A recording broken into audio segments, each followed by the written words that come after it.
So before it was a front page story in the New York Times, and before 3 US senators asked for an investigation, and way before Fox News got involved,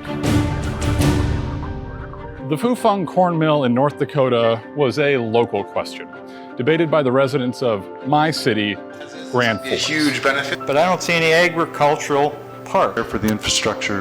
What's going to happen here when these guys come in? And it was getting pretty ugly. You've cheated your country. Being a bunch of bullies. They can decide to, I don't know, make jet fuel out of corn. Collusion, fraud. You're traitors. This is the story of how I was initially scared of the plant. Scared it would change the city that my kids and I love so much. Scared it would ruin the small businesses run by my friends. How I took a deep look into the people and groups trying to prevent the corn mill from being built, and how I ultimately came to support the corn mill's construction. I changed my mind about Fufeng, and this is the bizarre story of why I did.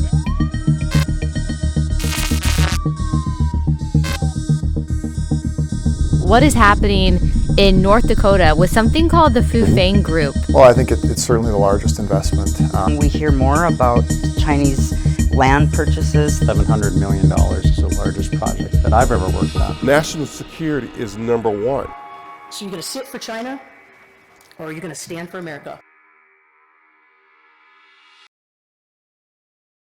This is Grand Forks, North Dakota, my city, located in the middle of some of the most fertile land on earth, the Red River Valley. We grow beets, potatoes, wheat, soybeans, and corn. There's the North Dakota Mill, American Crystal Sugar, Simplot. Almost every crop can be processed here in town, except corn. So in June of 2020, we were provided a request for proposal, an RFP, from the State Commerce Department, and we had an opportunity to respond to that. And we didn't know the name of the company, but it was the Fufeng project. I found out about it in June, so as soon as I got elected, this was a project that the state had already sent an RFP out to the EDC to say, can you serve this project? Does this project make sense in Grand Forks? So it was a wet corn mill, that tapped significant capital investment, hundreds of jobs, and we needed to respond that we were interested, and also that we had the ability to serve the project. It is a really large investment, and we've got to make sure that as a community, if it moves forward, that we get the most out of it. I first became aware of some of the tensions surrounding Fufeng when Phil Kramer, the father-in-law of one of my very good friends, began raising concerns about how the corn mill would affect his township. Going in our township. We had not been consulted. Nobody had asked for an opinions. We felt like we got blindsided. And then the controversy exploded. People were going around town with this petition. An Air Force major leaked this memo and was nearly kicked out. It wasn't just Phil and his township. People were mad. And I wanted to know why. Maybe I needed to be mad too.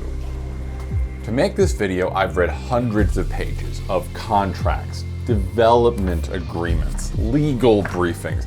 I've sat in or watched hundreds of hours of city council meetings.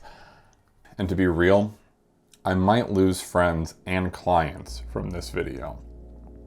I go to the same church as several prominent members of the Concerned Citizens Anti-Fufeng Facebook group. Some of my other clients are actually members of the Grand Forks EDC. Still others don't want to see the project happen at all. Further, by way of complete disclosure, a major part of this video deals with China, and for 4 years I taught at least a dozen Chinese students per year at a high school in Virginia. They told me about the living hell they had escaped to come to the United States, including one boy whose first suicide attempt came at the age of 4, after his teacher brutally criticized him during a piano lesson. And just to be clear, I'm politically conservative. I don't want the Grand Forks I know and love to change. By the way, my eye is fine. I have a literal 1 in a million condition that sometimes makes me look like a Bond villain. Other times it just gives away that I'm chewing gum. Phil's issue was annexation, which is a legal problem. And in the months that followed Phil speaking at the city council, Not just new problems, but whole new categories of problems began to emerge. The first is legal and contractual issues. The second is national security in China. And lastly, the third set of questions is moral and ethical character issues. So, the first contractual issue is the claim the council wants to give the CCP a $100 million infrastructure upgrade at our expense. $156 million in tax breaks for Fufang over the next 20 years is another perk of doing business with the council. This is a frequent complaint from the Concerned Citizens of Fufang group, a group on Facebook with over 2,500 members. When I reached out to interview one of their leaders, I was put in touch with Jody Carlson. They've given them these, 20 years of tax abatements. They're going to end up, essentially billing the citizens of the city for, all of the infrastructure that's going to be done there in order to prepare for the plant to be built. So to be clear, I sympathize with the issue. I don't want to lose money to pay for a multi-billion-dollar company coming to my city. But when I read the development agreement, a very different picture emerged. I think you said that right now we're just trying to finalize an agreement and get the city and Fufang to sign it, and then we can move forward with public hearings and other things. And I can't help but think that sounds a little bit backwards. Shouldn't we be having the public hearings before the city signs an agreement? So this is the development agreement. And a development agreement basically lays out what steps the city and the business are going to take before they even open up shop here. The development agreement just sets forth how this project's going to move forward, what their responsibilities are, what our responsibilities are, gives us financial protection. It really sets in place everything that happens between today and when that plant finally opens. Technically, Fufang does not need a development agreement to open up shop in Grand Forks, but it helps. The development agreement ensures that Fufang will act a certain way by tying certain benefits to that behavior. The part of the water line that benefits them, they're paying for upfront. The wastewater treatment, anything that benefits them directly, they're paying upfront before we even start construction. So I think that protects us financially really well. So city cooperation, infrastructure, tax incentives. And it's on the issue of tax incentives that our development agreement actually differs substantially from the development agreements between other cities and their wet corn mills. So this is the Cargill plant in Blair, Nebraska. The city created a tax-free zone for them. That basically means that the city collects no money in taxes from the wet corn mill. And that is the exact same sort of arrangement that Jody and members of the Concerned Citizens group have said they would be opposed to. If Cargill or ADM was here, we would not have gotten money up front for water and wastewater improvements. That would have been a 20-year contract that was a take or pay. The deal that brought them in here is a lot better deal than other cities have gotten with U.S. corporations. Now, in the case of Fufang, Keith Lund, head of the EDC, mentioned, we wanted to be sure that that the city and the county and the school district and others receive some revenue up front. According to the terms of the development agreement, Fufang will pay 10% of their full tax rate for the first 10 years and then 25% of their tax rate for the next 10 years. What that means is that Fufang will pay $927,000 per year in its first year, which is very near the top single property tax payer in the city of Grand Forks. That's good news. This was part of the reason Keith was excited about the project, as he mentioned in our meeting. Our goal is to promote business expansion so business and industry pays a greater share of property tax. So why? Why do they continue to say that the pilot program, the payment in lieu of taxes program, is going to lose the citizens money when, in fact, this is way better than the industry standard, way better than we'd get from Cargill? This was all beginning to be a little bit perplexing to me. But it wasn't nearly as perplexing as what Michael Coachman decided to do back in February. This is just a notice. Just wanted to clarify so everybody could find out what's going on. 20 years. My father was in the military for 20 years. One thing I've learned is to understand why I joined the military, to defend this country against foreign and domestic enemies. This is what is talk about a citizen's arrest. But it definitely took it to a whole new level because it turns into this cancel culture, mob mentality type of thing where I'm in a citizen's arrest. It didn't really seem to be very well thought out. With the authority of God the Father, the Son, and the Holy Spirit, the U.S. Constitution and the North Dakota Century Code that is spelled out in 29-06-1. I have come to appreciate his input as far as Mr. Coachman. I am Michael Coachman, and we, the people of Grand Forks City and the county of North Dakota, hereby informing you that you are placed, you, the mayor, Brandon, Brzezinski, Danny Williams, Katie, Brett, Jennifer Mock, Kyle, Dana. I listed off a dozen people. Where were you taking us to? What was the plan? Ken Veen, Todd, Phelan, Joseph Quinn, and Dan Zgodowski as citizens arrest on the following charges.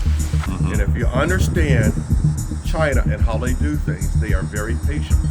They will destroy, not just from the outside, but from within. Private correspondence with a foreign government. They take over your city council, your schools, your simple things. Criminal conspiracy, falsification, false statements.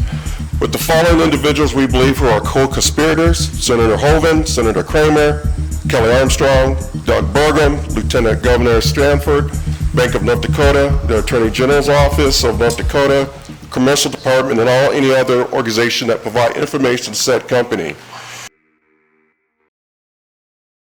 It was really an uncomfortable situation. It was really disappointing. I think Mr. Coachman, it was the first time I had met him, or maybe the week before, and I really liked a lot of the things that he has to say. Some of them are a little far out there, but I think as far as a libertarian, I think I'm aligned with a lot of those things. So it was a little disappointing to see that.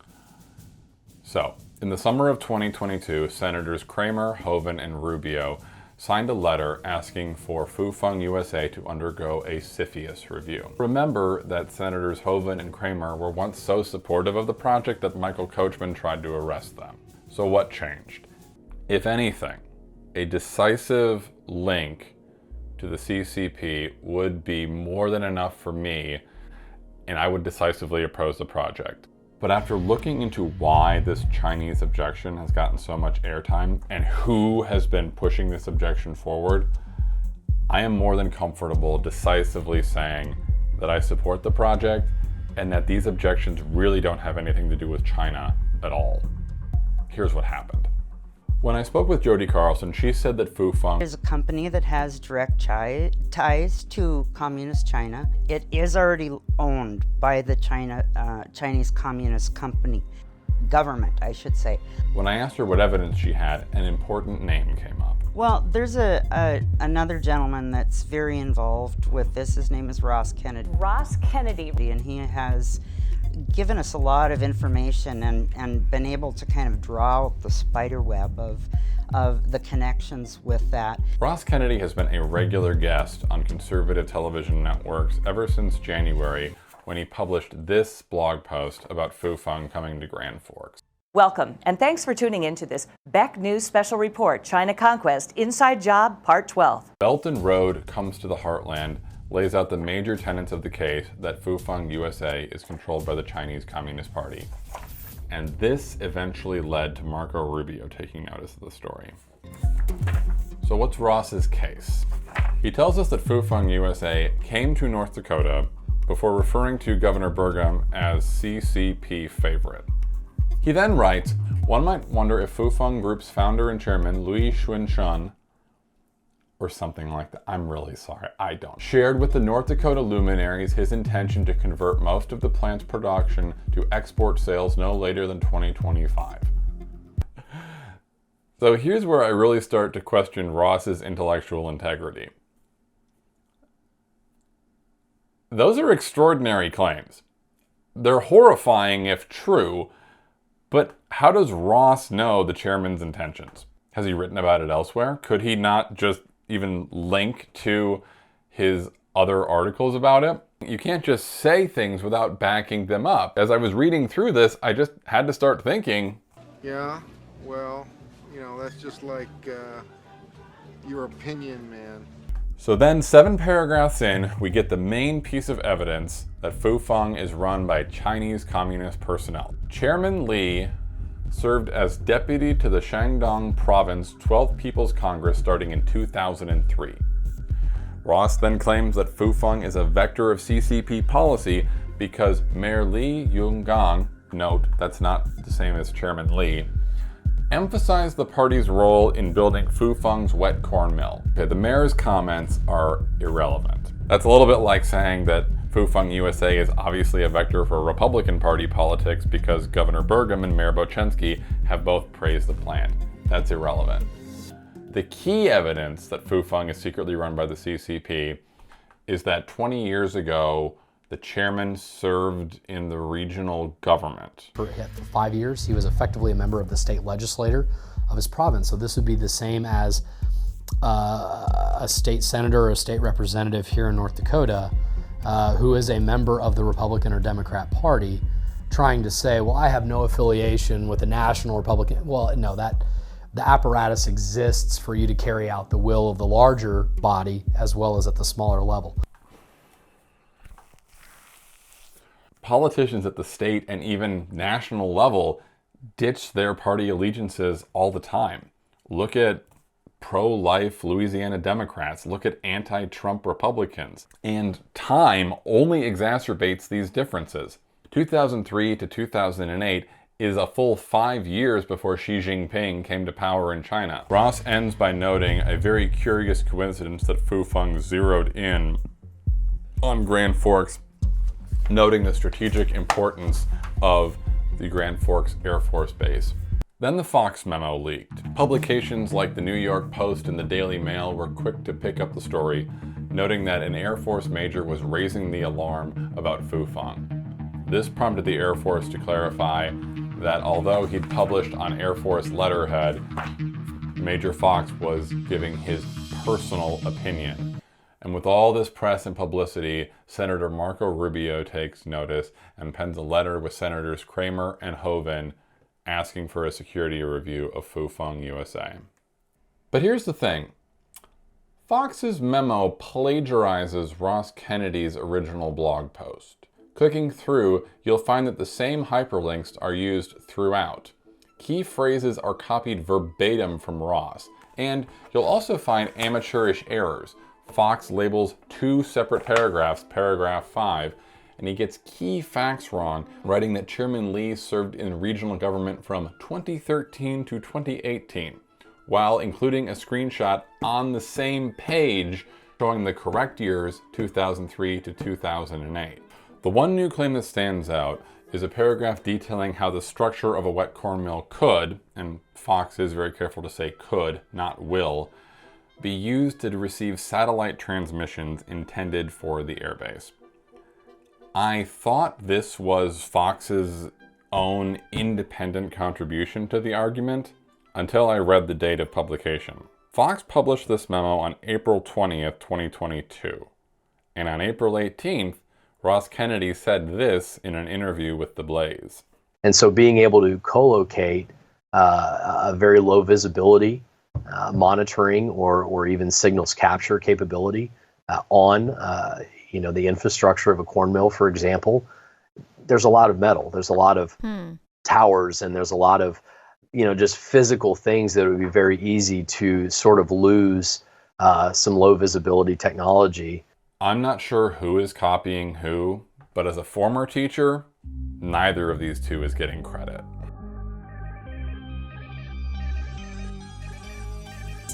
If the shakiness of the case against Fufeng doesn't relieve your concerns about the project, this might. The building I am standing across from right now is owned and operated by the Chinese Communist Party. It is a factory owned by AVIC, the Aviation Industry Corporation of China, state-owned and headquartered in Beijing. It is a factory next to the National Guard Armory, next to L&M Wind Power, the very types of infrastructure Jody was so concerned about in her interview. Even the turbine blades that you know we have as far as wind energy and whatnot. And there's a lot of information that is stolen from the United States. And we are just 13 miles from the Grand Forks Air Force Base. Welcome to Cirrus Aircraft.